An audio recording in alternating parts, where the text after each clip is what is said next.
Estamos iniciando a gravação da aula com a turma do primeiro T. A matéria hoje é Tecnologia Mecânica 1. Né? Hoje é dia 28 de outubro de 2020. Nós estávamos aqui revisando o tópico da última aula, que foi a representação do átomo. O átomo, em si, ele é uma partícula, né, considerada a menor partícula entre os elementos. Hoje isso já foi reescrito, né, porque nós temos partículas menores, mas para o nosso estudo, essa definição já é o suficiente. Bom, como o átomo tem essa característica, o que nós temos que entender? O átomo, na verdade, ele só consegue estruturar um elemento se ele estiver agrupado. Ou seja, não existe o conceito de solidão, atomicamente falando. O átomo sozinho, ele é inexpressível, né? Ele não tem uma característica geral. Ele tem as suas propriedades, é claro, né? Mas nós precisamos fazer combinações de átomos para, a partir daí, conseguir ter uma estrutura, um elemento químico, uma entidade, uma propriedade mecânica a partir dessa combinação. Então vamos imaginar o seguinte: nós temos aqui um átomo na representação básica, né, que é uma esfera, ok? Esse átomo, dentro deste átomo, eu vou ter lá dentro, no centro, o próton e o nêutron, e vou ter os elétrons aqui. O que nós estamos representando aqui? Ó? Esse diâmetro externo seria a última camada onde está circulando o último elétron deste átomo.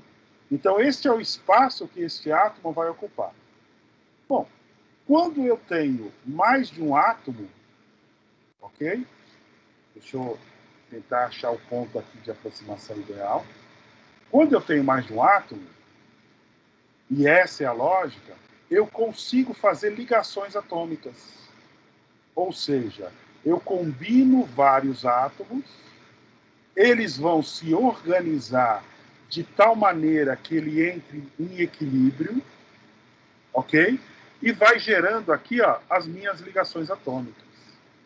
Aqui eu fiz 2 linhas e 3 colunas. Mas, na verdade, nós temos bilhões, zilhões de linhas e colunas com átomos coligados para poder ter um elemento. Né? E quanto maior é esse elemento, maior a quantidade desses átomos. Mas como é que ocorre essa ligação? Nós temos 3 tipos de ligações básicas. Ou seja, quando eu tenho aqui, olha, um elétron,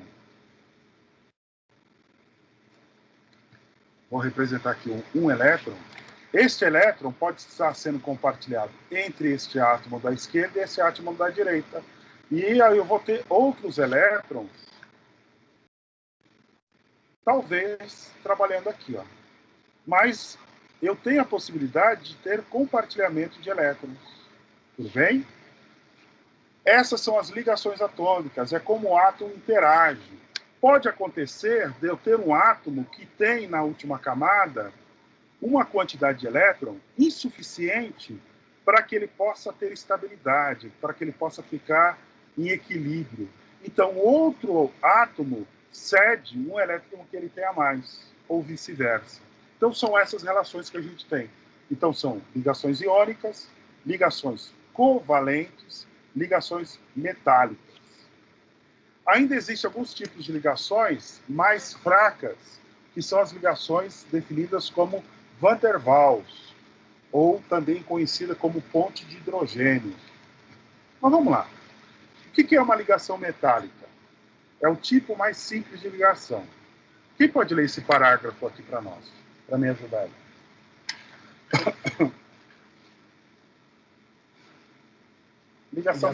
Ligação metálica, professor? Por favor. Ligação metálica é um tipo simples de ligação e o mais fácil de descrever.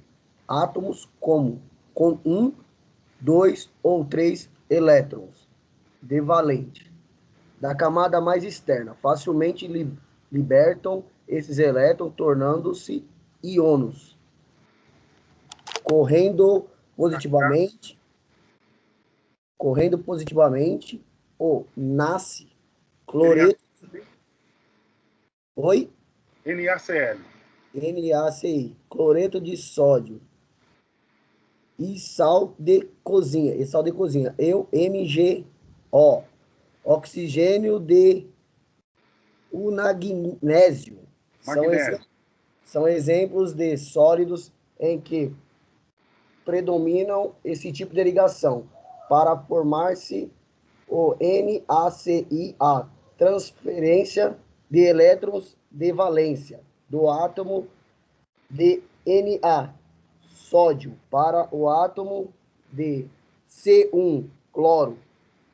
Portanto, a característica principal dessa ligação é a transferência de elétrons de um átomo para outro. Perfeito.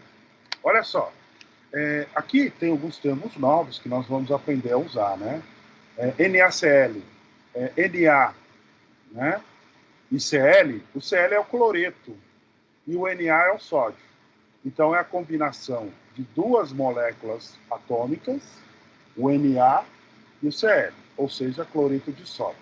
Então eu tenho um átomo, mesma coisa que eu falar o seguinte, ó, eu tenho um átomo aqui, deixa eu colocar aqui do lado. Eu tenho um átomo que eu chamo ele de cloreto, e eu tenho outro átomo que eu chamo ele de sódio. Opa! NaCl. São dois átomos. O que ele fala aqui? Ó? A valência, que é a última camada, a camada mais externa, eu posso ter nesses átomos 2, 3 elétrons ou 1 elétron de valência. Mas para que essa combinação esteja estabelecida, né, esses átomos vão fazer troca de elétrons nessa camada para permitir, assim, que haja um equilíbrio. Tá certo? Então, eles vão se emparelhar e, a partir desse emparelhamento, um dos átomos,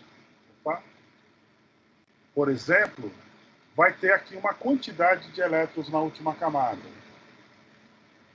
Só deixa eu achar uma coisa aqui. Ó. Eu não lembro, aí a gente tem que pegar a tabela periódica. Deixa eu ver aqui, tabela periódica. Se eu acho aqui.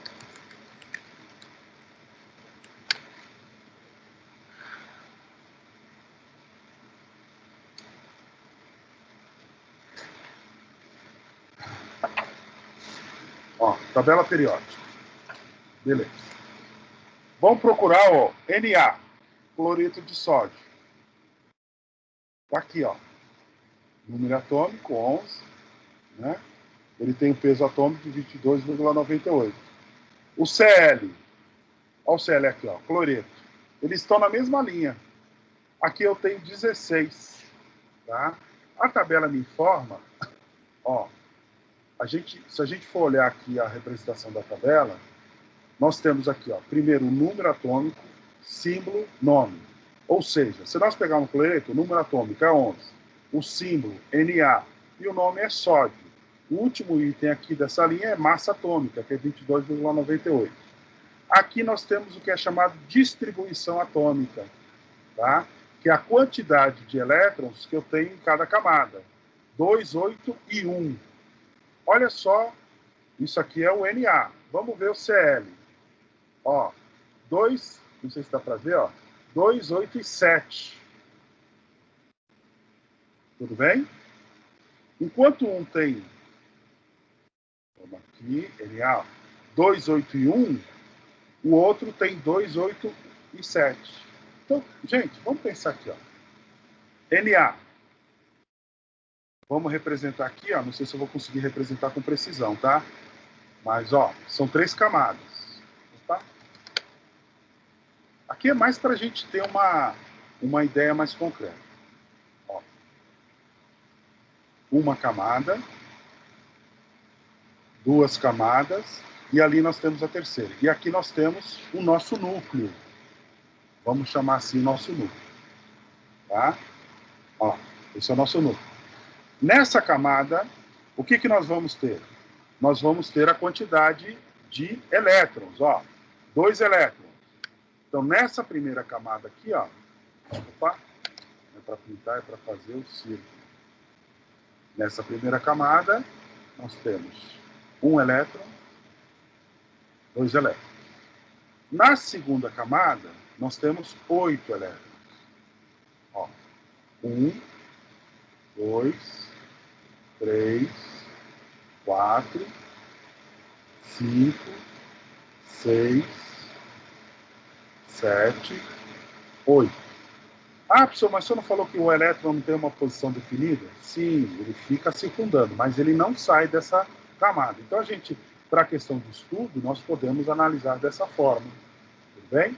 Então, aqui, ó, estão os nossos elétrons aqui. Na última camada, o que ele tem? Ele tem só 1 elétron. Então, nessa última camada, ele vai ter 1 elétron. Só vou pedir desculpa num detalhe aqui, né? Eu coloquei a representação no elemento errado, né? Então, deixa eu corrigir aqui, ó. Aqui, na verdade, é o nosso Na. Aqui. Vamos lá. Estão me acompanhando, pessoal? Então, aqui, Sim, ó, professor. Sim. é o Na. E aqui é o nosso... Deixa eu colocar do lado de fora. Na. E aqui o nosso Cl. O Cl, como é que ele vai funcionar? Vamos lá na tabela periódica. Cl, 3 camadas, 2, 8 e 7. Né? Então, nós temos aqui, ó,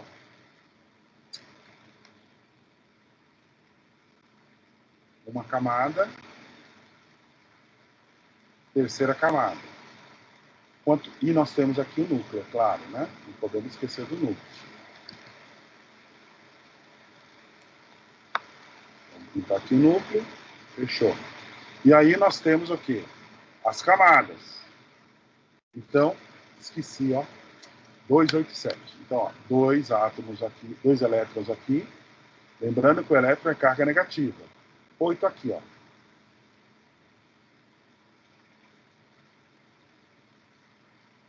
Então, 1, 2, 3, 4, 5, 6, 7, 8 elétrons. Tudo bem? Então, nós temos aqui a nossa definição. Um pouquinho torto, temos a nossa definição. E na última camada, nós temos o quê? 7 elétrons.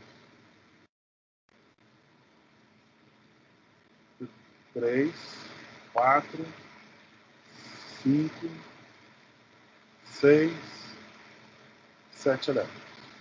Gente, esse aqui, ó, só tem 1 elétron na última camada. Esse aqui tem 7. Símbolo de elétron, né, vai ser negativo. Então, o que vai acontecer? Esse aqui, ó, tem carga eletrônica suficiente para emprestar para esse que está deficiente. Então, na conexão dele, ele vem aqui, ó, e manda um elétron para o outro. E manda mais um elétron para o outro, estabelecendo um equilíbrio. Não vai ter. Perceba que nós temos o quê? 2, 8 e 7. As duas primeiras camadas, ó, 2, 8.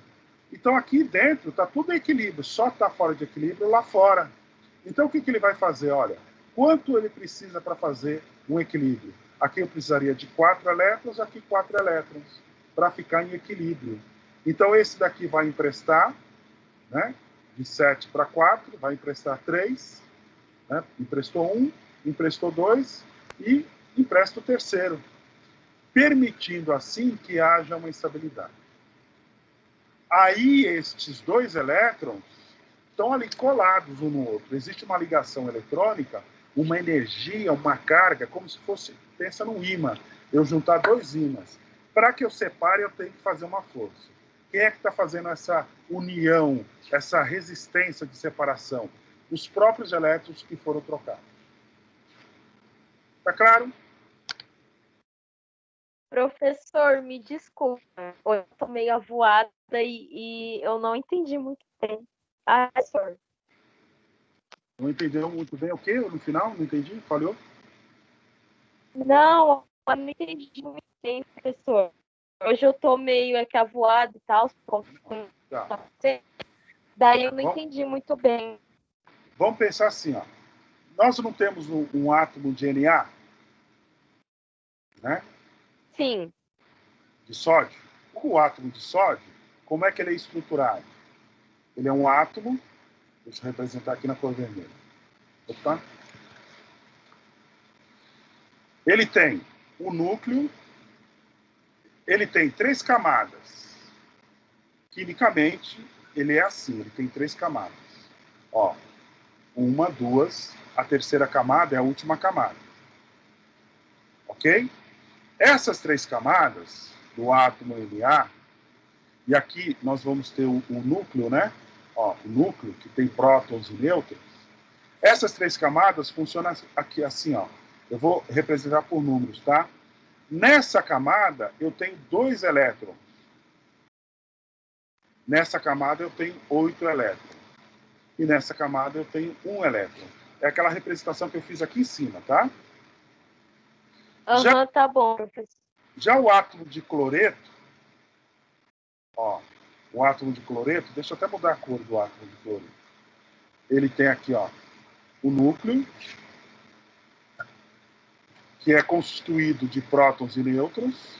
Nós já aprendemos isso, certo? Nós temos a primeira camada, nós temos a segunda camada, nós temos a terceira camada, aonde o elétron vai trabalhar. É como se fosse uma roda gigante. A parte externa fica uma quantidade de elétrons. A parte do meio, uma outra quantidade de elétrons. A parte interna, outra quantidade de elétrons. Quantos elétrons nós temos no cloreto? A mesma quantidade. Ó. Na primeira camada são 2 elétrons que vão ficar aqui circulando dentro desse perímetro. Na outra camada, 8 elétrons. Você concorda que aqui, ó, 2 e 2, 8 e 8, bateu tudo direitinho? Está em equilíbrio, não está? Só que o cloreto, sim, professor. o cloreto na última camada, ele não tem 1 elétron, ele tem 7. Quem é o rico dessa história aqui? Ó? Quem é o que está mais abonado de elétron? Uhum. Quem é o que está mais abonado de elétron? O de azul, professor. De Seu azul, nome. que é o nosso cloreto. É o Exatamente. CR, tá bom? Mas peraí. Ter muito elétron é riqueza? Não. Ter muito elétron é sinal de estresse. Eu tenho tanta carga negativa que eu estou elétrico, eu estou nervoso, eu preciso descarregar essa minha tensão. Bom, você está nervoso, cara? Vai para uma academia, levanta ferro, sai correndo, transpira, o nervosismo vai passar. Então ele precisa descarregar essa energia. Então o que o átomo de cloreto fala? Cara, eu estou com muito elétron, eu estou pilhado, eu preciso trocar. Aí o que ele faz? O sódio, você tem aí espaço para receber elétron? Cara, eu estou faltando, eu estou muito fraco, eu estou precisando de energia. O que o cloreto faz? Manda pro sódio mais 3 elétrons. E aí o que vai acontecer? A quantidade de elétrons total do sódio vai ser 4. A quantidade de elétrons do cloreto também vai ser 4. Ou seja, eles vão estar em equilíbrio. Parceiro, certo? Parceiro. Percebe? Um divide a necessidade do outro. Deu para entender agora? Sim, professor. Obrigada. As ligações atômicas, basicamente, deixa eu voltar aqui, a nossa ligação metálica, que é uma das ligações mais importantes no nosso caso, tá? Nós vamos tratar bastante com ligação metálica, ela tem essa característica de empréstimo. Só que quando ele empresta, ó, estou emprestando, hein, meu? Você professor, deve... Nós temos ainda uma relação de dívida. Oi, pode falar. a gente pode estar chamando de distribuição também? Sim, uma distribuição metálica. Podemos chamar de distribuição também. Ok, Tudo obrigado, bem? hein? Beleza. Mas, basicamente, quando você tem essa troca aí, o cara não tem como ir longe, porque eu estou com os meus elétrons cedidos de outro, então eu vou ficar conectado a ele. Esta é a composição do nosso sal de cozinha, né? O cloreto de sódio. O que ele tem? Ele tem dois elementos, o sódio, certo? E o cloreto, que trabalham com essa ligação. Outra ligação é o magnésio e o oxigênio, ou seja, o óxido de magnésio. Vamos olhar aqui na nossa tabela, só para reforçar um pouco isso aqui. Ó. Vamos abrir um espaço aqui, vamos trazer para cá. Então, ó, nós temos o quê? Ó? Esqueci aqui. Magnésio.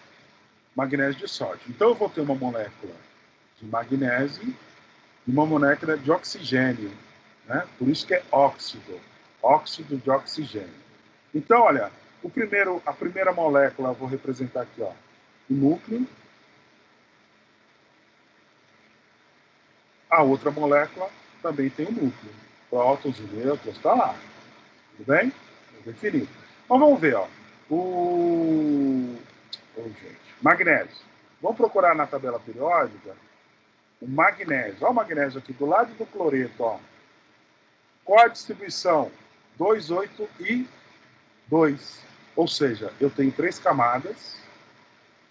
Uma camada, 2 camadas, 3 camadas. Ok? Na primeira camada eu tenho... Vou colocar como números, tá? Para ficar mais fácil. 2, 8 e 2. Na última camada, 2. Já o oxigênio, vamos procurar aqui o oxigênio. Olha lá, ó. 2, 8. Não tem terceira camada. Tudo bem? Desculpa, é 2 e 6. Então vamos representar aqui com uma outra cor. Ó.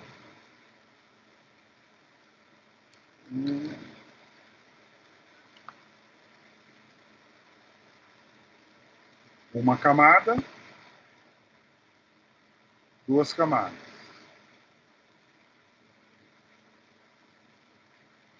Ó, 2, 2 e 6. Gente, como é que isso aqui vai ficar em equilíbrio? Ó, o 2, esse 2 e esse 2 aqui, ó, bateu. Eu tenho aqui 8 na penúltima camada e 2 na última, enquanto aqui eu tenho 6. Quem é que está deficiente de elétron? O oxigênio ou o magnésio? O oxigênio. Oxigênio. O oxigênio não tem elétron, tanto é que ele não tem nem a última camada. Mas o magnésio tem elétron a mais. Quantos elétrons a mais o magnésio tem?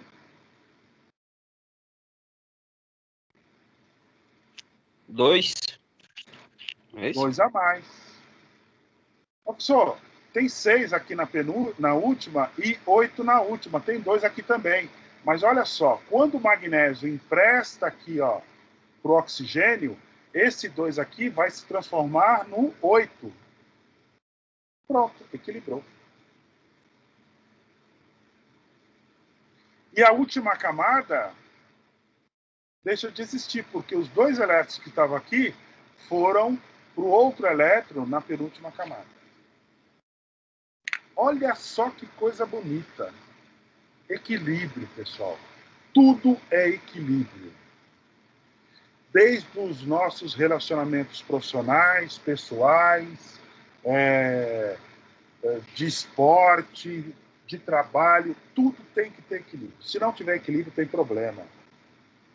Cara, eu estou trabalhando lá no meu serviço, tem um cara lá que não para de pegar no meu pé.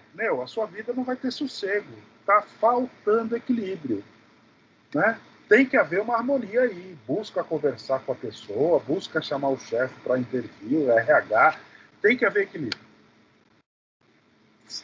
Eu até comento o seguinte, né? Nosso ambiente de trabalho é o ambiente onde nós passamos mais tempo na nossa vida em qualquer outro lugar. né? Quais são... tempo em casa. Hoje a pandemia mudou um pouco essa relação, mas por 9 horas eu fico dentro do ambiente de trabalho. Aí eu vou para casa. Chego em casa, sei lá, 7 horas da noite, se eu não estiver estudando. Se você estiver estudando, você vai chegar só meia-noite, 11h30 da noite. Ou de madrugada. Aí você vai dormir. Dorme 3, 4, 6 horas, não sei, depende do seu ritmo. Só que você não passa interagindo com as pessoas nesse período. Então, o maior tempo é no trabalho. Então, se ali não tiver harmonia, não tiver equilíbrio, a sua vida é um inferno. É um caos, é só conflito. Mas se lá tiver um ambiente legal, um ambiente bom, você tem até paz de espírito. Os átomos procuram encontrar também o mesmo equilíbrio. Se tiver átomo demais, nossa, minha vida está estressante. Então, ele precisa liberar esses átomos para que haja um equilíbrio. E quando esses dois átomos entram em equilíbrio, eles formam um parceiro. E eles não se soltam mais. Ou, para que haja a desconexão, precisa haver um conflito ou uma energia inserida dentro dessa ligação. Quando a gente fala em energia, é tensão, é carga, de tal intensidade que eles se separam. Aí eu posso separar as moléculas. Mas é um processo caro, que é custoso. Num relacionamento pessoal, o que é energia? Fulano de tal tá falando mal de você, tá falando que você é isso, aquilo, outro. Você tá brincando, vou lá dar umas porradas. Aí você já chega, nem pergunta se ele falou ou não falou, já dá porrada. E aí aquele que recebeu a agressão vai fazer o quê? Vai revidar.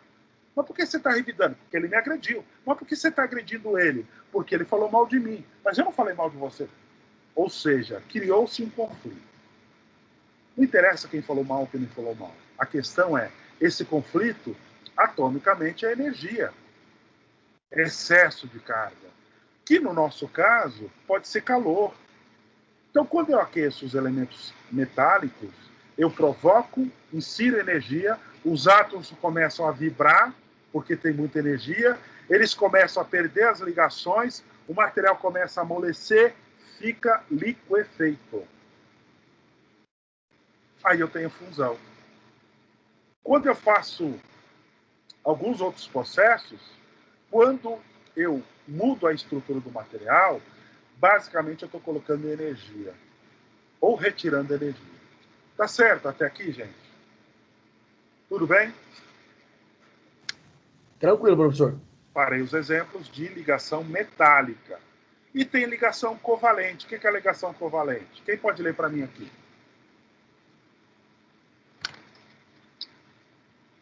Eu posso, professor. Por favor. Ligação covalente. Neste caso, um átomo compartilha seus elétrons com um átomo adjacente. O exemplo mais simples é encontrado na molécula de hidrogênio, em que são necessários 2 átomos de hidrogênio para formar sua molécula. Átomos diferentes podem igualmente combinar-se para formar molécula com ligação covalente. Exemplos: fluoreto de hidrogênio, HF, água, H2O, amônia, NH3, metano, CH4 e etc. Beleza. Olha só, até aqui a ligação metálica, eu não tenho troca.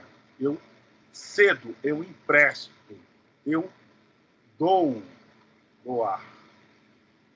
Tudo bem? Já covalente, eu já faço esse empréstimo, eu já faço esse compartilhamento. Cara, vamos fazer o seguinte, eu sei que você está passando necessidade, eu também não tenho muito sobrando, mas onde come um, come dois. Então vamos rachar, vamos dividir, vamos fazer uma parceria. Essa é a ligação covalente. Então vamos pegar aqui, o H2O.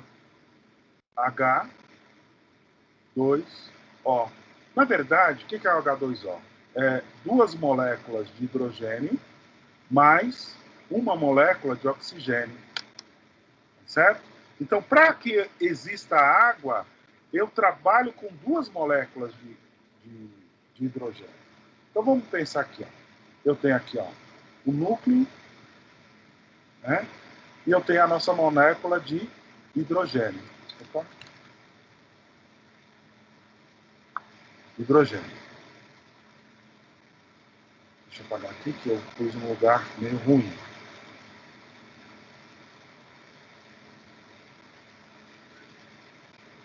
Aqui. E depois eu tenho a molécula de oxigênio. Mas como eu tenho uma combinação, uma parceria, eu vou colocar aqui, ó, 2 moléculas de hidrogênio e uma de oxigênio, como o sistema pede. Vamos lá na nossa tabela periódica, só deixar aqui representado o núcleo. Tabela periódica. Vamos lá. Oxigênio, 2 camadas eletrônicas, 2 e 6. Então vamos lá. Vou representar aqui uma camada, 2 camadas. Na primeira camada, nós temos 2 elétrons. 2 elétrons. Na última camada, nós temos 6 elétrons. Já o hidrogênio, ele está aqui, ó. Ele só tem uma camada. E essa camada só tem um átomo, um elétron. Então, aqui, ó, o hidrogênio, ó.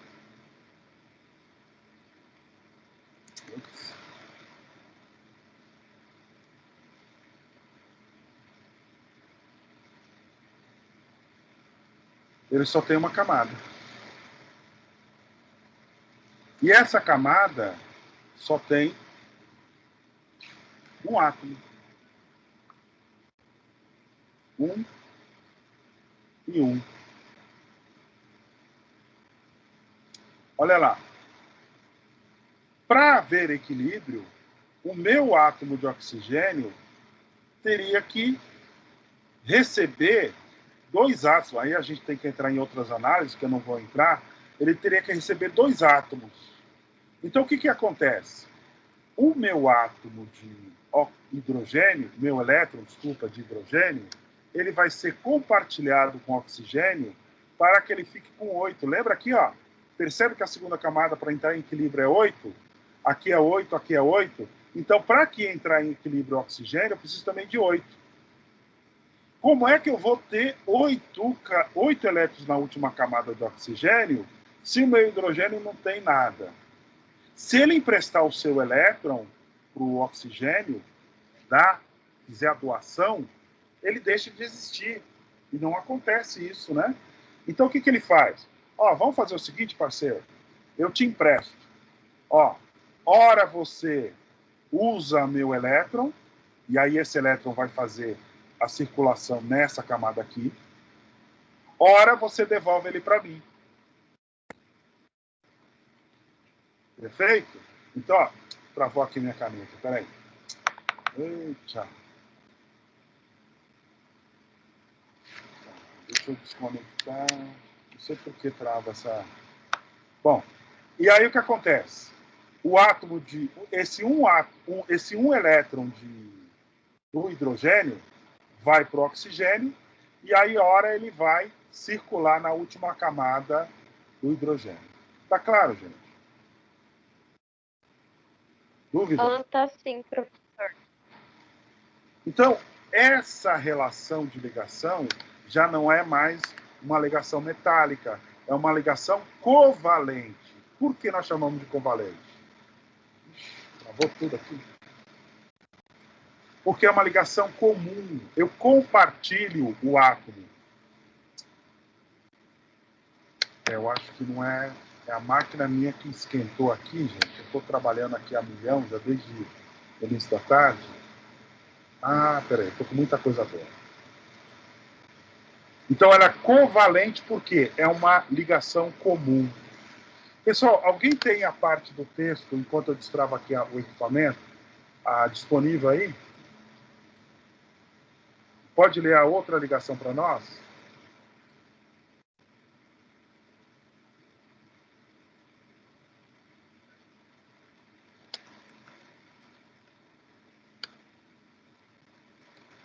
Qual que seria, professor, a ligação covalente? Eu não estou vendo mais o texto. Bloqueou aqui para mim. Eu tem que destravar. Depois da covalente, a próxima ligação. Deixa eu fechar alguns aplicativos aqui. Ok, vou ler então. É a ligação de Van der Waals. Isso. Posso ler, professor? Pode ler, por favor. Ligação de Van der Waals. É a ligação interatômica ou intermolecular mais fraca e que ocorre entre átomos e gases inertes. Nesses gases, a órbita mais externa de valência está completa e, em consequência, os seus átomos possuem atração mútua muito pequena. Nesta ligação, ocorre apenas influência mútua das ondas eletrônicas estacionárias, sem que os elétrons sejam compartilhados. Deu para entender, pessoal? Nessa ligação, ainda está travado. Um minutinho, deixa eu compartilhar a tela, de repente.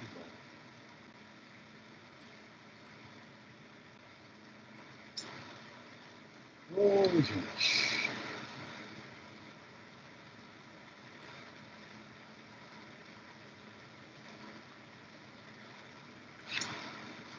Travou? Travou geral aqui.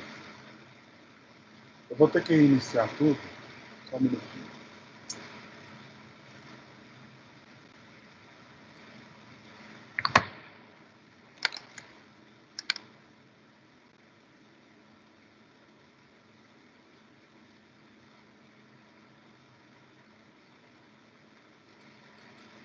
Caramba.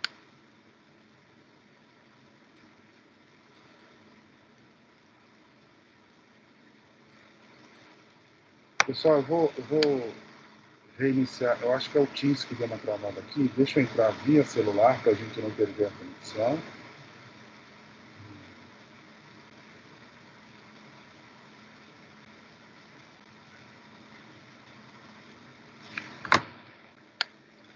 Ok.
Opa, pessoal, vocês estão me ouvindo direitinho?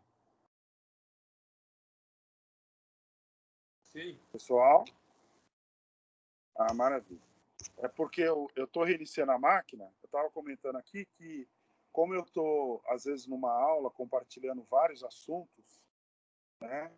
Aí abro um software, abro outro e acaba ficando um pouquinho pesado. Deixa eu ver aqui se eu consigo... não consigo nem visualizar aqui o conteúdo teórico. Ah, não, peraí. Deixa eu ver se eu consigo aqui abrir. Equipes. Desculpa aí o imprevisto, gente. Não estava no roteiro. Vamos lá. Átomos. Está aqui. Estou abrindo no celular, vai ficar mais fácil. Então, vamos voltar. Falamos da metálica. covalente. Então, a ligação Van der Waals é uma ligação interatômica e intermolecular. O próprio nome já estabelece, né? É uma ligação onde a energia que vai fazer essa conexão é interna atomicamente e molecularmente. Ela é uma ligação fraca, ela vai ocorrer basicamente com gases inertes, né?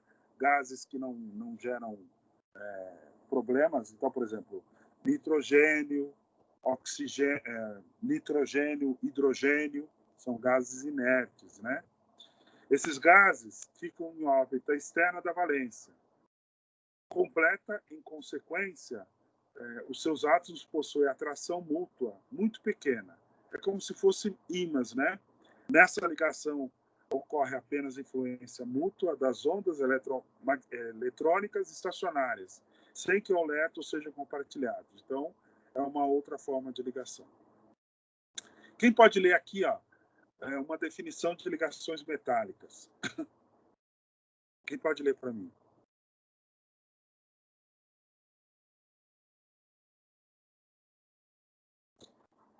Deixa eu procurar aqui o... Está abaixo da ligação de Van der Waals.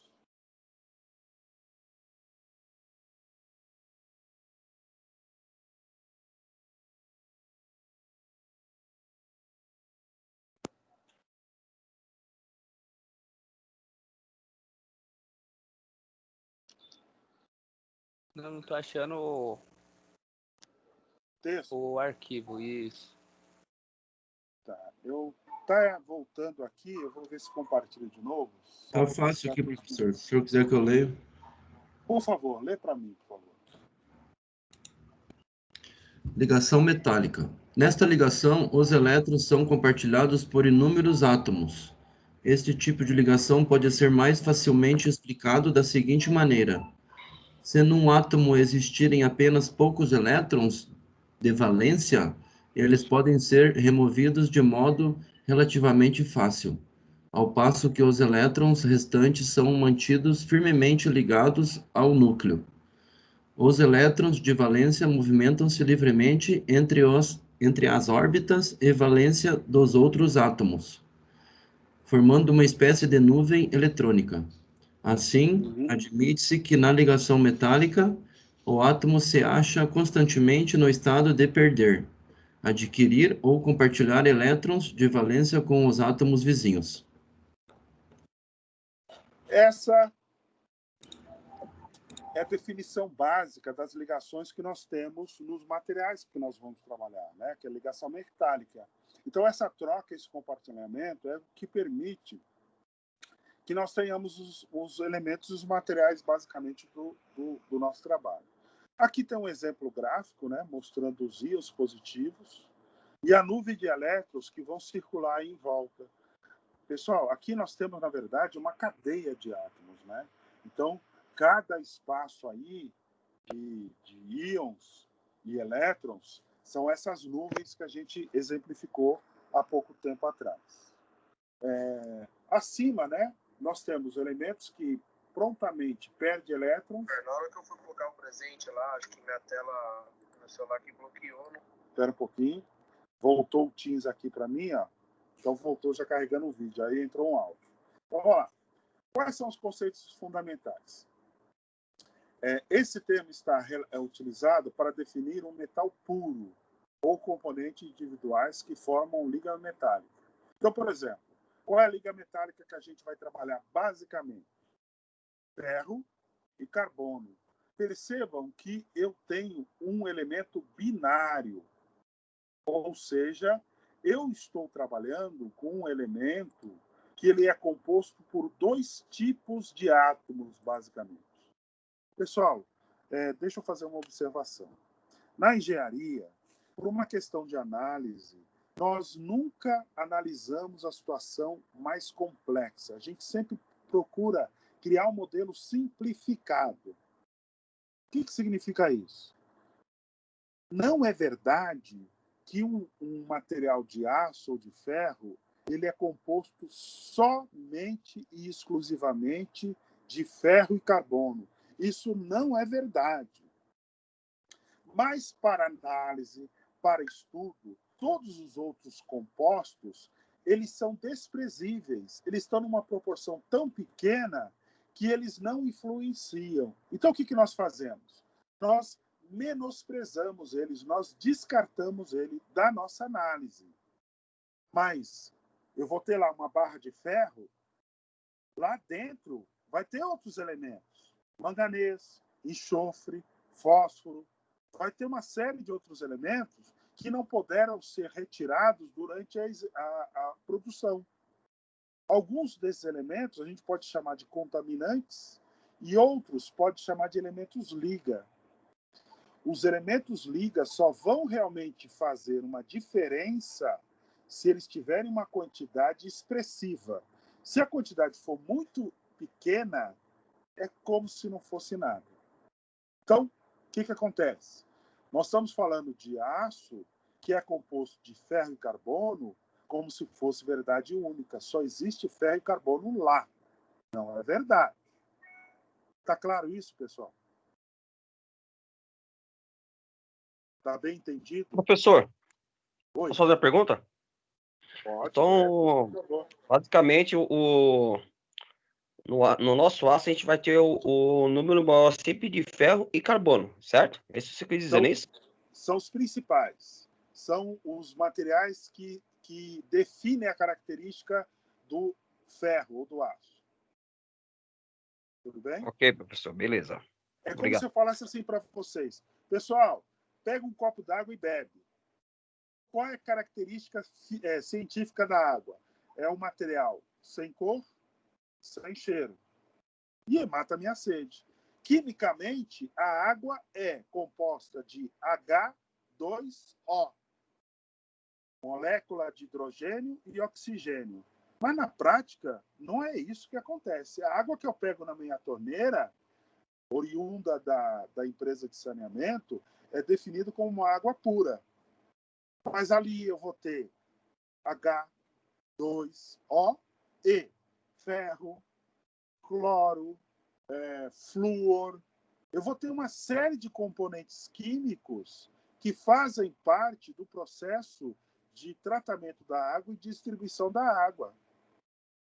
Só que eu não considero que eu tenho H2O, cloreto, hidrito. Eu não falo toda a cadeia possível, até porque essa cadeia oscila. Então, o que a gente resume? Estou bebendo água, estou bebendo H2O. É mentira? Não, não é mentira. Mas não é verdade pura. Não é a verdade total. Existem outros elementos. Tudo bem? Professor? Sim. E aquela água lá, a água desmineralizada, ela é pura ou não, professor? Que o Então, pH dela é neutro e... Ela... Opa. Deixa eu... Eu estou voltando aqui com o computador. Deixa eu desligar o microfone.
Professor saiu, será, gente? Ô, pessoal, desculpa. Não, ele Eu tá eu vendo. dei o Ah, áudio tá, beleza. do celular, esqueci que o do computador não estava ligado. Foi feita uma pergunta, certo? A água desmineralizada. Ok? Então a resposta é: eu já estou falando aqui alguns minutos e desculpa, vocês não estavam ouvindo. Então, a água mais pura, vamos dizer, é a água destilada. Mas se eu tomar água destilada, vai fazer bem para a minha saúde? Vocês têm ideia? Não, Não, o quê? Não tem ideia ou não vai fazer bem? não vai fazer bem. Ela perde todos os minérios dela, né? Exatamente. Mas por que eu preciso de minério na água para fazer bem para a saúde? Por que eu não posso ter uma água totalmente pura? Eu tenho que ter uma água com minério de ferro e alguns outros compostos químicos. Porque nós somos um organismo bioelétrico e orgânico. O nosso cérebro, ele funciona graças às ligações elétricas que os neurônios fazem entre si. Eles se comunicam por corrente elétrica.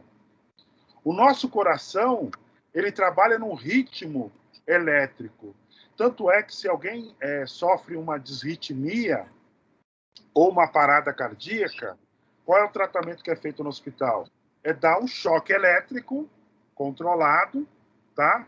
Para o coração entrar no tranco novamente, voltar a ter ritmo. Então, eu preciso de elementos químicos que permitem a condução elétrica no meu organismo para poder ter uma vida saudável. Então, água desmineralizada não é uma água saudável, pessoal, para o organismo. Tudo bem? Mas, em compensação, se eu tomar uma água com muito ferro, com excesso, eu também vou ter problemas. Imagina que eu vou ter curto para tudo quanto é lado lá, biologicamente falando. Né? Falando de uma maneira bem simples. Então, nós temos alguns outros fatores, pH da água, equilíbrio. Ou seja, nós só estamos aqui porque o nosso corpo está em equilíbrio. E aí vai passando o tempo, a idade vai passando, este equilíbrio começa a ficar mais sensível. Na verdade, não é sensibilidade do equilíbrio, é que o nosso organismo perde a capacidade de jogar o excesso fora e produzir o que falta. Então, por exemplo, você é jovem, você vai aí, professor, sexta-feira, uhul, vou tomar todas. Opa, interessante, né? Só que quando você toma todas, não estou fazendo apologia a não tomar todas, tá? Mas o que vai acontecer? Aquele excesso de álcool, de líquido que você tomou, o seu organismo vai ter que acelerar o processo de metabolismo. O rim vai ter que filtrar mais, você vai urinar consequentemente mais, o seu organismo vai procurar compensar isso trabalhando a mais. Quando o tempo passa, a sua máquina já começa a ter dificuldades de eliminar esse excesso, porque você está abusando. Agora, quando você tem uma vida saudável, equilibrada, a tendência é você não desgastar o seu organismo, né, precocemente. Embora isso é bem genérico, tá? Tem cara que vive até os 90 anos, fuma pra caramba, bebe pra caramba e tá inteirão. E tem o oposto também. Mas, volto a falar, tudo é equilíbrio. Tudo em excesso é mal. Aquilo que está em equilíbrio é o ideal, tanto quimicamente quanto fisicamente. Então, quando nós estamos falando aqui, das nossas ligações, nós precisamos ter esse equilíbrio. Ficou claro quanto aí à desmineralização e etc? Sim, professor. Professor, uma vez eu fui numa feira, o cara estava me vendendo filtro de água, querendo me vender.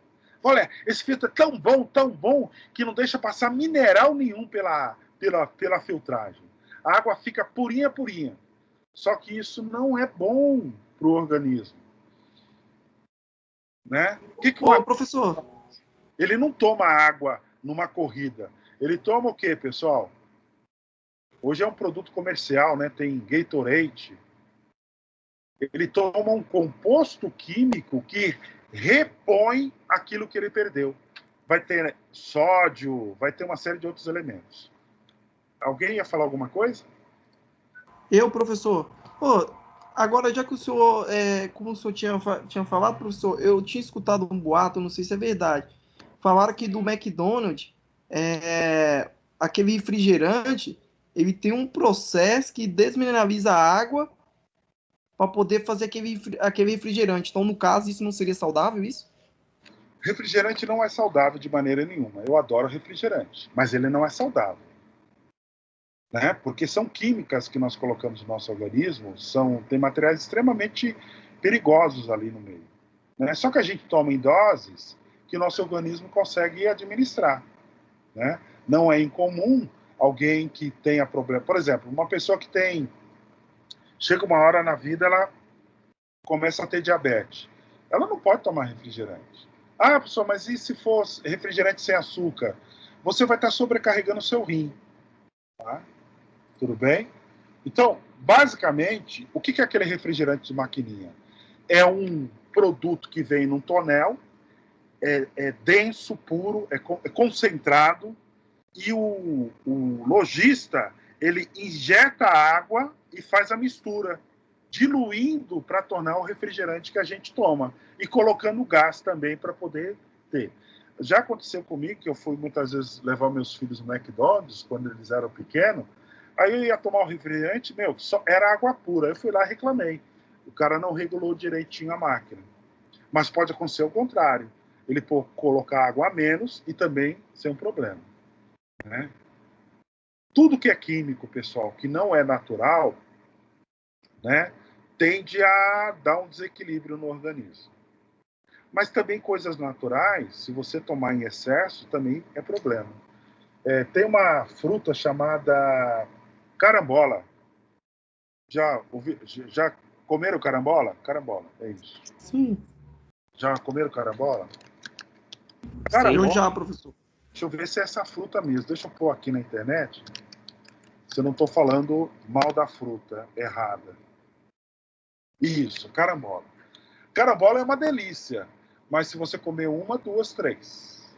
Se você comer 10 carambolas de uma vez, você vai se intoxicar, que é venenoso. Percebe? Depois vocês pesquisam isso. Então, o que faz mal na carambola é o excesso. Ela tem uma acidez muito forte e ela acaba gerando danos para a saúde. Mas voltamos aqui, né? Nosso negócio não é culinária, nosso negócio é aço. Então, olha, nas ligações metálicas, nós estamos falando do ferro-carbono, volto a dizer, é ferro-carbono mais alguma coisa, mas o nosso ponto de estudo é o ferro e carbono, a gente vai se concentrar nele. Então, quando a gente fala em ferro-carbono, a gente fala que nós estamos trabalhando com um sistema binário, né? E eu tenho no ferro-carbono o que nós chamamos de também fase, que é uma questão da mistura, ok? Então, um exemplo aqui que nós estamos usando é a combinação de água e açúcar. Então, vamos lá. Essa telinha. Ah, não perdi não, tá aqui, né? Ainda bem. Então, imagina o seguinte, você tem um copo, né? Aqui um copo. Esse copo, você enche de água. Então, você vem aqui, ó, e coloca água nesse copo. Aí você faz o quê? Pega uma colher e nessa colher você tem açúcar. E derrama esse açúcar aqui, ó, dentro do copo com água. O que vai acontecer, pessoal, quando você faz isso? O açúcar não vai juntar aqui no fundo?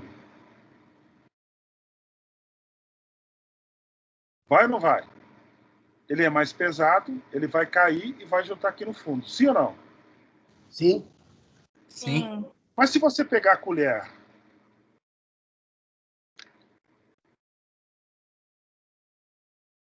deixa eu fazer uma brincadeirinha aqui.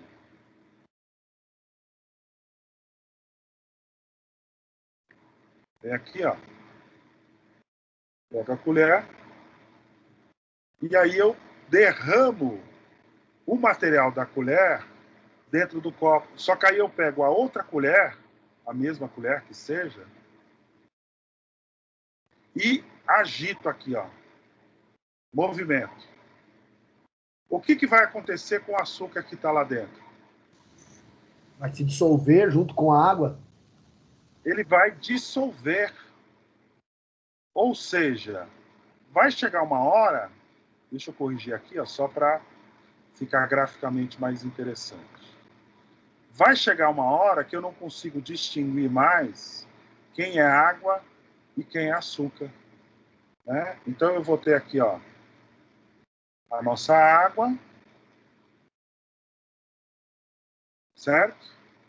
Aí eu venho, pego a minha colher cheia de açúcar e derramo o açúcar aqui dentro do meu pote. Quando eu coloco o açúcar aqui, ó, eu tenho o açúcar espalhado e acumulado no fundo. Quando nós agitamos o nosso processo, o que a gente vai ter? Água com açúcar, só que ela vai estar toda misturada e eu não vou conseguir mais distinguir um elemento do outro. Opa. E aí vai ficar assim, ó. Mas aqui dentro tem o quê? Água mais açúcar. E aí eu coloco mais açúcar. Mexo mais um pouquinho. Vai chegar um ponto, né, gente, que eu vou colocar tanto açúcar que vai ficar flutuando partículas pesadas e vai decantar aqui no fundo um pouquinho desse açúcar em excesso. O que a gente chama isso, pessoal? É uma questão de equilíbrio, é uma questão de fase. Então eu tenho o sistema água mais açúcar. Quando eu misturo, eu tenho a componente chamada água e açúcar. Qual é a primeira fase? Quando o açúcar encontra totalmente dissolvido na água. Totalmente dissolvido. Qual é a segunda fase? Quando o açúcar for aumentado até o ponto no qual não se consegue mais dissolver o açúcar na água. Eu tenho excesso. No primeiro caso, existe uma fase chamada líquida, compostos por dois componentes, água e açúcar. O açúcar se mistura com a água e se torna também líquido, porque ele dissolveu. Já na segunda fase, nós temos uma fase com excesso de açúcar no fundo. Esse excesso já não é líquido, ele é sólido. Nesse caso, nós temos duas fases. Uma fase líquida, que é essa mistura de água e de açúcar, e depois uma outra fase, que é açúcar mais água. É uma fase sólida, precipitada, composta apenas por açúcar. Ou seja, nós temos aqui, ó, eu posso separar aqui, ó, essa fase 2, da fase 1. A fase 1 é aquele nosso componente, água com açúcar diluído. A fase 2 é água com açúcar sólida. Quimicamente, no aço, eu também tenho fases. Só que, na verdade, eu não chamo só de água e açúcar. Eu chamo de ferro e carbono. Dependendo da quantidade de de carbono que eu coloco dentro do ferro, né, olhando que o meu elemento base, o meu elemento soluto, certo? Solvente, é a água. No caso aqui do aço, é o ferro. É o principal. E aí eu insiro dentro da água o soluto, que vai ser dissolvido. Que no caso nosso é o carbono. Então eu vou colocando carbono. Chegou uma certa quantidade, o carbono vai estar se diluindo lá, se equilibrando, distribuindo. Então eu tenho essa precipitação. Quando eu tenho excesso de carbono, o carbono já não consegue mais se distribuir normalmente, assim, ó, e ele começa a se aglomerar em formas diferentes. Algumas dessas formas a gente chama de laminar, ou lâmina. Tá claro isso, pessoal? Isso aqui é importantíssimo para você entender os próximos processos. Tá claro? Professor, só uma dúvida. Claro. Mas durante a fusão, você consegue identificar isso após a fusão dos dois? Consegue, por quê? O que é a fusão? Vamos representar assim, é a estabilização do material. Enquanto ele é líquido, ele está lá, flutuando, borbulhando, vai para cá, vai para lá, está tudo misturado. E ninguém tem lugar definido. Ok? Imagina o seguinte, você está na rua da sua casa, sentado na cadeira, conversando com os amigos. De repente vem um bloco de carnaval. Alaô. O pessoal vem naquele bando de gente. Você vai conseguir ficar sentado na calçada? Não vai. No mínimo, você vai ter que levantar e segurar a sua cadeira, senão vai você e a cadeira junto, com um bloco. Então, você não tem uma posição definida quando existe esse fluxo líquido de material. Mas quando o material começa a solidificar, aquela banda passa, aí as coisas vão entrando novamente em equilíbrio. Aí você volta ao lugar que você estava. Ok? Ajudei nessa explicação? Sim, professor. Mas se tiver desbalanceado esse carbono em excesso, após ele solidificar, você já não vai conseguir identificar, né, aquela quantidade que tem de carbono, né, em termos de porcentagem? Consegue, sim. Você consegue identificar tanto aquele carbono que foi distribuído em equilíbrio na primeira fase, onde ele conseguiu se distribuir de boa, tranquilo, sem excesso, tanto aquele carbono que ficou em excesso e ele não tinha espaço mais, então ele teve que se juntar com os amiguinhos no canto. Isso tudo é possível verificar com uma análise microscópica. Então eu amplio esse material, faço o polimento nele, amplio no microscópio e visualizo isso. Em alguns casos, é até possível fazer essa verificação a olho nu, mas a maioria eu consigo fazer com microscópio. Tanto aquela diluição, quanto o excesso também. Tudo bem? Ok, entendi. Obrigado, professor. E essa vai ser a essência do nosso estudo. Certo?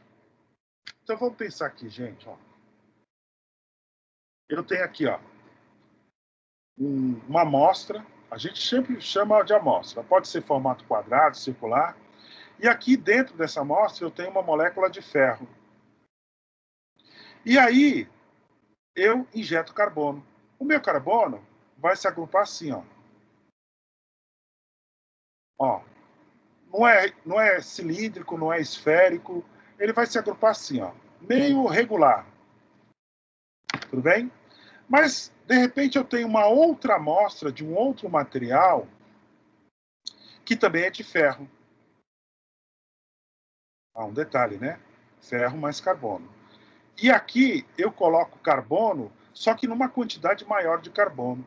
A quantidade de carbono é tão grande, que aí ó, eu vou ter aqui as partículas, esse carbono se junta a esse, que se junta a esse, que se junta a esse, que se junta a esse.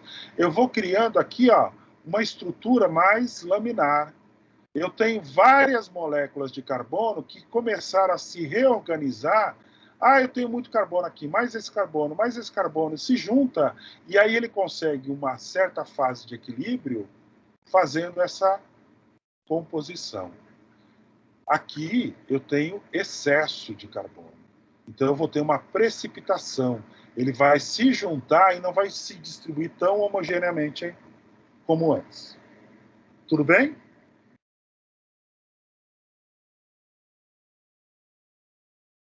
Ok. Vamos lá. Os metais, ao se solidificarem, eles cristalizam. Vocês lembram aquele vídeo que eu mostrei? O material está líquido, quando começa a congelar ou endurecer ou solidificar, ele vai criando partes sólidas que vai conectando uma com a outra, criando ramos e estrutura cristalina. Lembra aquele vídeo que eu mostrei? Lembra ou não? Se você pegar, pessoal, hoje está quente, né? Eu tenho um mau hábito de tomar água gelada. Água gelada aqui em casa não dá conta. Aí o que eu faço? Pego uma vasilha de alumínio, de preferência, porque o alumínio é um bom condutor térmico, coloco no freezer. E a minha vasilha aqui, ó, eu coloco no freezer cheio d'água. Travando aqui, só um minutinho. Vamos. Deixa eu colocar a cor bonitinha aqui, né? Aí eu coloco a água lá no freezer. Passou alguns minutos, o que eu começo a notar? Que vai criar uma casca aqui, ó, mais espessa de gelo. Só que não é uma casca, se eu olhar aqui minha vasilha por cima, né? Aqui a alça.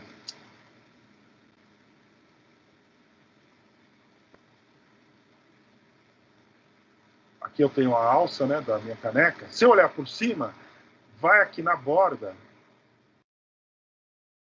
Ó, na borda aqui, ó, vai formando uma estrutura cristalina. Fica um material mais sólido. E eu começo a notar, faça essa experiência em casa. Ele não fica redondinho assim, ó, certinho assim, ó, lisinho. Ele vai criando uns pontos aqui, ó, uns altos relevos. E isso vai avançando, tanto na parte da superfície quanto na parte interna. Na parede aqui, ó, em volta, que é a parte onde há uma troca mais rápida de temperatura. Se eu deixar isso aqui um dia para o outro, talvez, né, aqui eu vou ter uma pedra e eu vou ter um monte de linhas que vão representar essa solidificação. Já observaram isso? Já observaram isso? Já, Isso. professor, já fiz uma. Maravilha. Mais ou menos. Oi, pode falar. Eu já coloquei já uma vasilha uma vez só para fazer um teste mesmo, como ficava. Foi até numa aula, uns 10 anos atrás que o professor passou. Pega a forminha de gelo, coloca água normal, coloca água de coco, coloca vodka, coloca cerveja, faz essa experiência.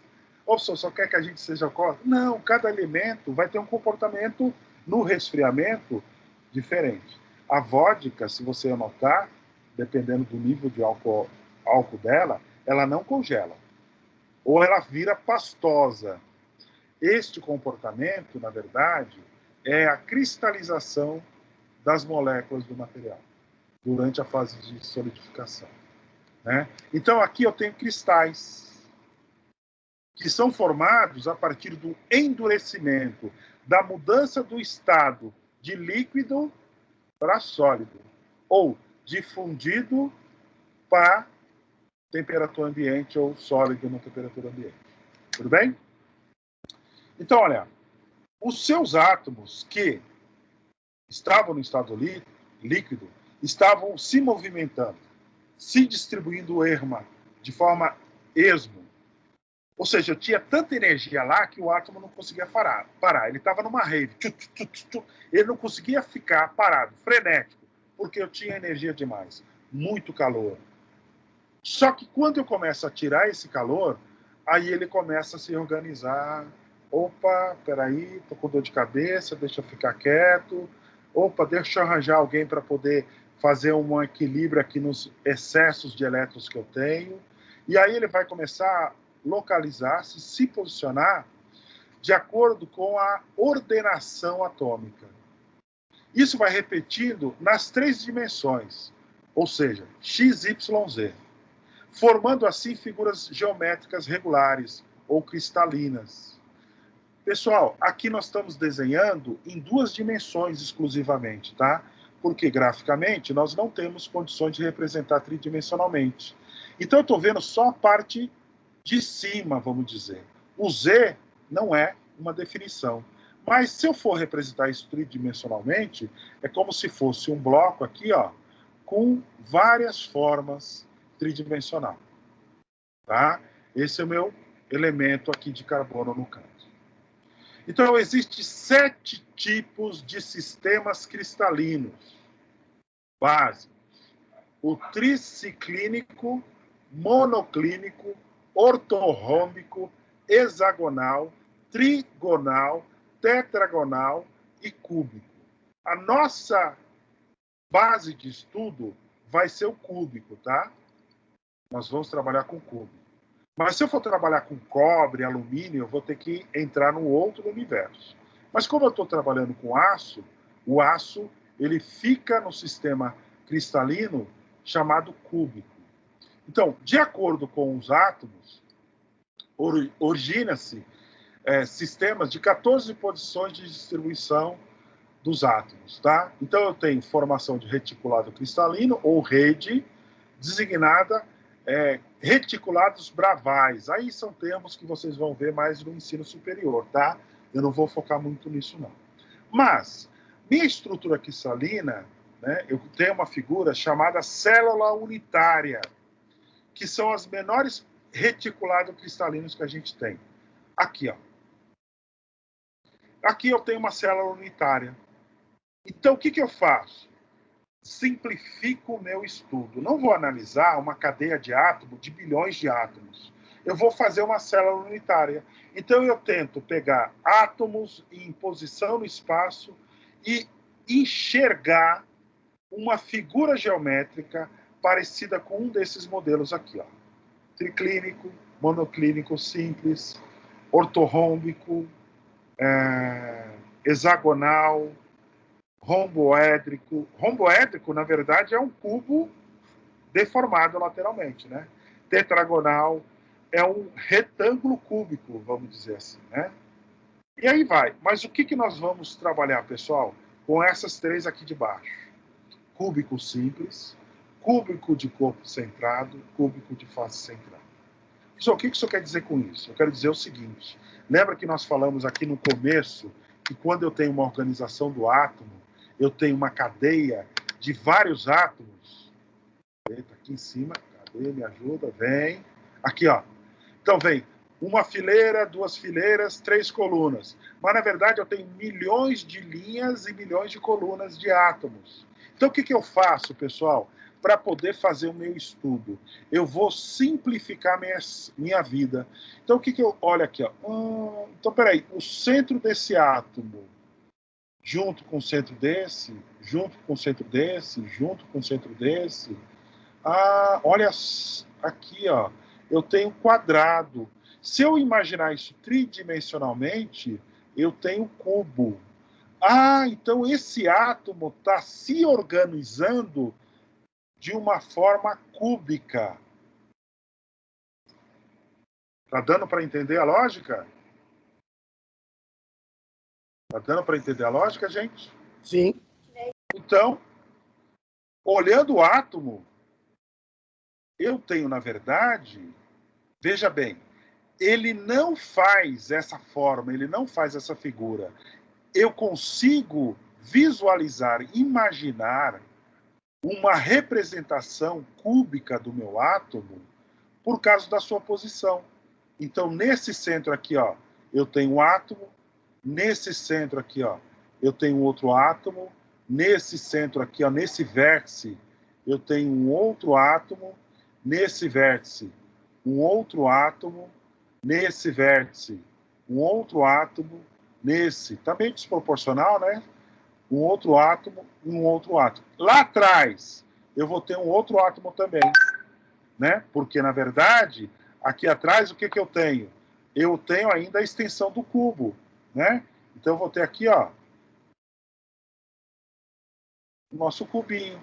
E esse meu átomo aqui, ó, na verdade, eu não vejo ele 100%, né? Ele vai ficar tracejadinho, porque ele está escondidinho lá atrás, ó. Então, eu tenho aqui uma representação cúbica. Mas eu posso representar isso de uma maneira bidimensional, para ficar mais fácil de enxergar. Ou seja, eu tenho aqui, ó, um átomo, o segundo átomo, outro átomo e outro átomo. E lá atrás, eu tenho mais 4 átomos. Pessoal, esta linha externa aqui é a minha linha da última camada eletrônica, que a gente já viu. Então, se é uma ligação metálica, ele vai ceder os átomos, os elétrons aqui, ó. Pronto, eu tenho uma estrutura cúbica. Opa. Eu tenho aqui o que eu chamo de cúbica. Cúbica. Mas por uma questão de representação, eu sei que os átomos estão encostados à última camada em relação ao outro. Mas para facilitar mais a minha análise, eu vou representar isso de uma maneira um pouquinho menos exagerada. Então eu coloco aqui, ó, um átomo, outro átomo. Mas, professor, por que ele não está tão grande quanto no outro exemplo? Porque eu optei por representar de uma maneira menor para ficar mais fácil de trabalhar. Então, aqui eu tenho uma estrutura que eu posso chamar de uma estrutura cúbica, mas eu tenho que lembrar que essa minha estrutura cúbica, ela não é um quadrado, né? Ela estende aqui, ó. Então, tem essa linha aqui para trás, ó. Isso é um cubo. Ah, então meu átomo aqui, ó, eu tenho outro átomo aqui. Outro aqui, outro aqui, outro aqui. E um outro átomo no vértice, lá atrás.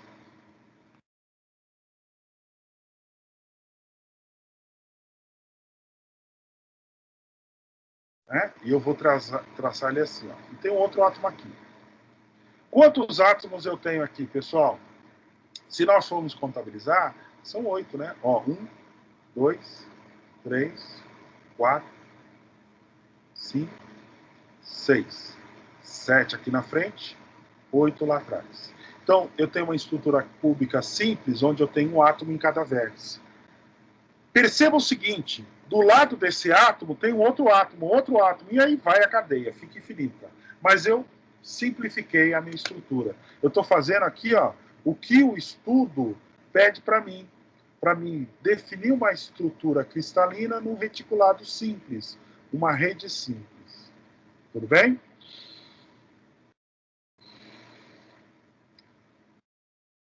Quando o material começa a solidificar, nós já vimos isso em vídeo, esse ponto aqui está numa menor temperatura, depois aqui tem mais alguns pontos, e ó o meu reticulado ali, ó os meus cubinhos ali, ó. Ah, professor, mas eu estou vendo o quadrado, porque o cubinho está dando profundidade, eu não consigo visualizar que eu estou no plano bidimensional. Aqui tem 2 cubinhos, ou seja, em cada cubinho desse eu tenho um átomo de ferro. Então aqui, ó, são átomos de ferro que eu tenho em cada um desses vértices aqui, tá? E aí eu vou resfriando, vou juntando mais átomos, eles vão se estabilizando, vou resfriando, eles vão juntando, vou resfriando, vão juntando, vou resfriando, vou juntando. Isso aqui, pessoal, é a produção do nosso chamado reticulado. Agora, observa o seguinte. Para ele passar dessa fase aqui, ó,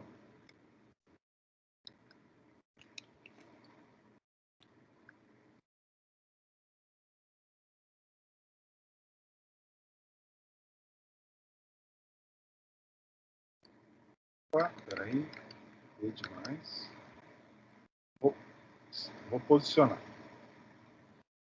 Já. Aqui, ó. Pronto. Então está solidificando. Gente, percebe que se meus átomos começarem a expandir, o que vai acontecer? Eu vou ter aqui, ó, uma linha divisória entre eles, que está surgindo aqui, ó, naturalmente. Ó. Por quê? Ó, esse cubinho aqui está nessa direção. Esse outro cubinho já está um pouquinho inclinado. Esse outro cubinho já está com um ângulo um pouquinho diferente. Olha aqui, gente, ó. Não é exatamente ou semelhante a essa definição aqui, ó. O que são essas linhas aqui? São as linhas de solidificação da estrutura cristalina.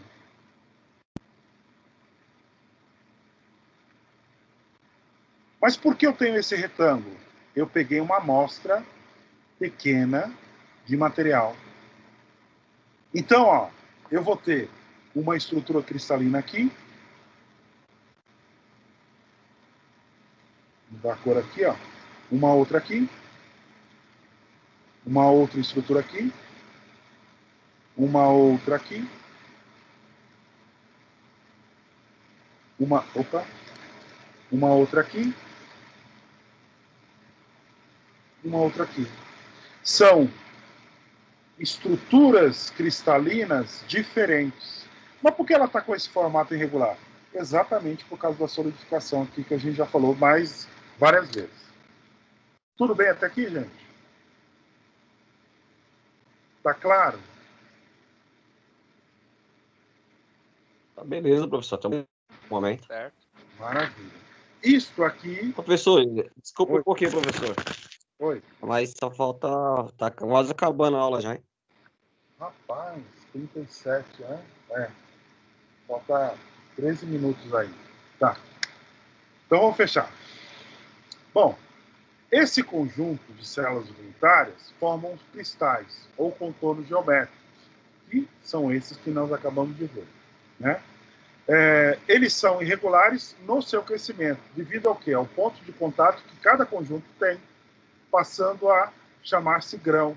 Então, ó, vai formando, aí faz um ponto de contato entre dois grãos que estão se formando em direções diferentes. Então, ó, 1, 2, 3, 4, 5, 6 grãos que eu estou visualizando aqui, a ampliação do meu microscópio. Tá? As células unitárias não se tocam, são chamadas de cristais. Quando elas se tocam, elas possuem o que nós chamamos de contorno irregular, passando a denominar de grãos. Tá? Existe uma interface entre os grãos, de linhas que separam esses grãos, que nós chamamos de contorno de grão. Então, ó, eu tenho aqui, ó, célula unitária que vai numa direção, juntou com a outra que vai na outra direção. Esse ponto de toque aqui, ó, é a de separação das células unitárias. E essa linha que eu vejo separando elas, nós chamamos de contorno de grão. É importante registrar isso, nós vamos usar muito. Então, cada grão é constituído de milhares de células unitárias. Cada célula unitária é constituída, no nosso caso aqui, ó, de 8 moléculas de átomo de ferro. Tudo bem? Então vão ser aí alguns milhares ou milhões de átomos, formando uma figura geométrica. Os principais reticulados cristalinos, segundo os que cercam os 2/3 metais se cristalizam, são chamados cúbicos e sistema hexagonal, ou seja, 2/3, certo? 2/3 da estrutura dos aços, ou seja, 66% é formado ou por hexagonal, ou por cúbico centrado, ou por cúbico de face centrada, que nós vamos falar mais para frente. Então, essa estrutura cristalina determina outros fatores que são aquilo que nós vimos no início do curso, propriedades físicas do material. Então, dependendo de como organiza-se esses átomos, essas moléculas, eu vou ter propriedades físicas diferentes. O material vai ser mais dúctil, vai ser mais frágil, vai ser mais tenaz, vai ser mais resistente. Quem é que define isso? Essa estrutura cristalina aqui, gente. Tá? Aqui a gente tem alguns exemplos da estrutura cristalina do diamante e do grafite. Gente, olha só a diferença. O diamante, como ele é complexo e elaborado. E o do grafite, como ele é um pouco mais hexagonal, né? Mas sem tanta complexidade. É importante observar que o grafite tem como base o carbono como elemento principal. Já o diamante também tem como elemento base o carbono. Mas peraí, os dois são carbonos? Sim, mas o diamante foi formado a uma pressão, a uma temperatura e um um tempo específico para que o diamante fosse formado. Já o grafite tinha uma temperatura mais baixa e uma pressão também mais baixa. Então, o que fez a mudança da formação entre o carbono se transformar em grafite ou diamante? As condições ambientais. Tudo bem? E é claro, né, gente? O diamante tem uma dureza elevadíssima e o grafite é um material extremamente frágil. Certo? Pessoal, eu vou parar por aqui hoje, para não ficar muito complexo. A aula que vem a gente vai rever esse conceito rapidamente e vamos avançar numa parte mais específica. E aí a gente vai entrar em alguns conceitos técnicos e vamos falar do diagrama ferro-carbono, ou diagrama de fases do aço. Tá bom? Pessoal, dúvidas? Perguntas?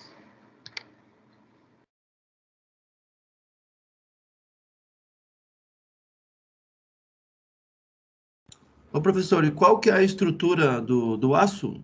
Ela é ferrita, perlita, cementita? Aí depende do aço. Na verdade, o aço, primariamente, ele é composto de ferro e carbono.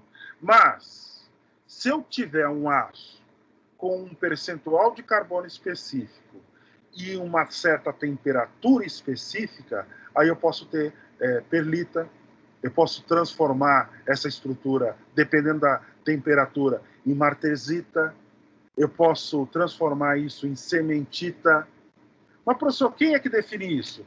A combinação do percentual de carbono, da temperatura que eu vou trabalhar também e da velocidade de resfriamento no processo. Então, basicamente, se você for analisar, é uma receita de bolo, né? Eu gosto de exemplificar assim. Imagina o seguinte, você quer fazer um bolo, legal? Então você compra farinha, leite e ovos. Não são os 3 ingredientes básicos do bolo? E açúcar, vai? 4. São ou não? Sim. Eu não sou boleiro, né? Mas farinha, leite e ovos. E açúcar. Beleza, faço o bolo. Mas peraí, se eu colocar chocolate, o meu bolo vai ser bolo? Ou vai ser bolo de chocolate?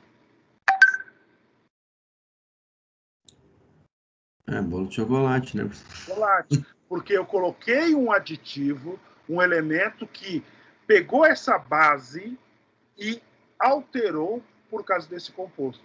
Se eu colocar morango, vai ser bolo de morango. E se eu não colocar nada? Vai ser um bolo. Vai ser um bolo. E se eu colocar laranja? Bolo de laranja. E se eu colocar chocolate com laranja? Aí não sei que mistura vai dar. Vai ser um bolo de chocolate com laranja. O sabor eu não sei se vai ser mais ácido ou se vai ser mais doce.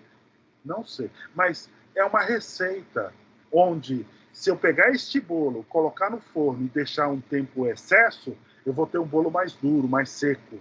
Se eu deixar ele por menos tempo, vai talvez ficar mais fofinho. Se eu acrescentar fermento, eu vou criar gases dentro daquela estabilização da massa e ele vai ficar menos duro.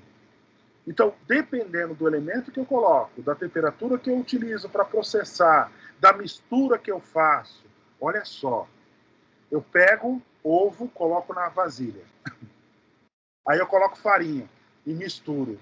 Vai dar certo, gente? Quem é que já fez bolo aí? Primeiro eu coloco o ovo, depois eu coloco a farinha. Vai dar certo?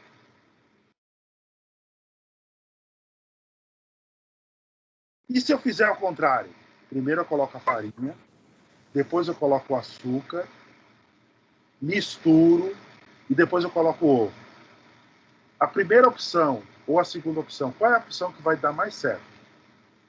Professor, é aquele velho ditado, né? A ordem dos fatores não altera o resultado, né? No caso do bolo, vai alterar. Porque não é um conceito matemático só de definição. Pensa fisicamente. Se eu coloco a farinha e coloco o ovo não é úmido? Sim ou não? Sim. A farinha vai juntar e vai absorver a umidade do ovo. Só que como eu tenho mais farinha do que o ovo, eu vou ter uma bolota de farinha misturada com ovo que vai estar mais mole, e o resto da farinha vai estar seca. Para que eu faça a homogeneização, eu vou ter que misturar muito para conseguir essa homogeneização. E talvez eu não consiga. E aí eu vou estar batendo o ovo e o ovo vai começar a aquecer, mudar de estado. Mas se eu fizer ao contrário, colocar a farinha, depois colocar o açúcar e fizer uma mistura, eu já deixo a farinha menos grudenta. Ela já tem uma quantidade de açúcar separando uma molécula da outra. Quando eu coloco o ovo, essa combinação de farinha e açúcar, ela é mais grossa. Ela não absorve tanto a umidade tão rapidamente. O meu ovo é úmido e aí eu consigo dar uma homogeneização mais adequada. O processo de composição do bolo é muito melhor nessa segunda sequência. Percebeu que fazer bolo não é algo fácil? E fazer aço também não é algo fácil. Ele tem uma fórmula, tem uma sequência, tem uma temperatura adequada, você tem que colocar os elementos próprios para isso, tem que fazer a combinação, você tem que fazer uma fase, depois transformar numa outra fase, depois uma outra etapa, até chegar no aço final que a gente deseja. Mas o que eu quero? Eu quero um aço de alto carbono, médio carbono, baixo carbono. Depende da fórmula, da receita que você vai usar. Vai produzir algum tipo de aço que você deseje diferente. Ficou claro, pessoal? Sim. Dica: se você não tem habilidade com bolo, eu não tenho muito, eu sou bom de degustar, comer, né? Pergunta para sua esposa, para sua mãe. Ah, o professor falou lá, olha, o professor falou uma besteira lá. Falou que não faz diferença colocar os ingredientes. A maioria das receitas faz diferença. Tem uma sequência. Por quê, pessoal? É químico o processo. É físico, né? Nisso que a gente está explicando. Tudo bem? Ok. Alguma dúvida, gente? Alguma pergunta? Deixa eu ver aqui no chat. Tem algum texto aqui? Não. Sem dúvidas. Pessoal, eu vou baixar a lista de presença. Se não há mais nenhuma dúvida, eu vou encerrar por aqui. Assim que o vídeo estiver disponível, eu vou colocar no Teams e lá no YouTube para vocês reverem se for o caso. Tudo bem, gente? Perfeito, hein, professor? Eu já dei uma olhada lá no YouTube já e já me inscrevi já, viu? Isso. Vamos lá, vamos. Eu espero que seja de bom proveito para vocês esse conteúdo aí, essa revisão. Tá bom? Beleza, professor. Obrigado. Até mais, gente. Boa noite, professor. Boa noite. À sua disposição. Tchau, tchau.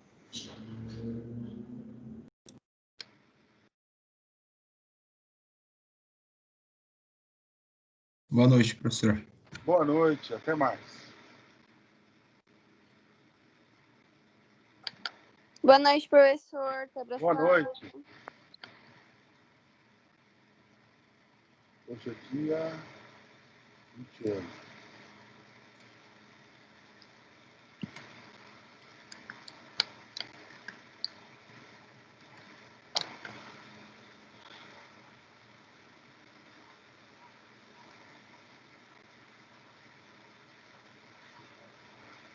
Se alguém tiver dúvidas, pessoal, só perguntar.